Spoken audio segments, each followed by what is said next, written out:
أعوذ بالله من الشيطان الرجيم. بسم الله الرحمن الرحيم. يا أيها المزمل قم الليل إلا قليلا نصفه أو انقص منه قليلا أو زد عليه ورتل القرآن ترتيلا إنا سنلقي عليك قولا ثقيلا إن ناشئة الليل هي أشد وطئا وأقوم قيلا إن لك في النهار سبحا طويلا واذكر اسم ربك وتبتل إليه تبتيلا رب المشرق والمغرب لا إله إلا هو فاتخذه وكيلا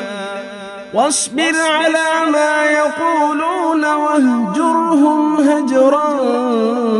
جميلا وذرني والمكذبين أولي النعمة ومهلهم قليلا إن لدينا أنكالا وجحيما وطعاما ذا غصة وعذابا أليما يوم ترجف الأرض والجبال وكانت الجبال كثيبا مهيلا إنا أرسلنا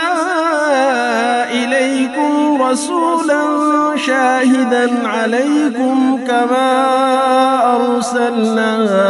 إلى فرعون رسولا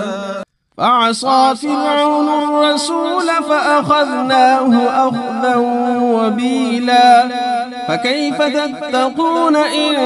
كفرتم يوما يجعل الولدان شيبا السماء منفطر به كان وعده مفعولا إن هذه تذكرة فمن شاء اتخذ إلى ربه سبيلا إن ربك يعلم أنك تقوم أدنى من ثلثي الليل ونصفه وثلثه وطائفة من الذين معك والله يقدر الليل والنهار علم أن لن تحصوه فتاب عليكم فاقرؤوا ما تيسر من القرآن علم أن سيكون منكم مرضى وآخرون يضربون في الأرض يبتغون من فضل الله وآخرون يقاتلون في سبيل الله فاقرؤوا ما تيسر منه وأقيموا الصلاة وآتوا الزكاة وأقرضوا الله قرضا حسنا وما تقدموا لأنفسكم من خير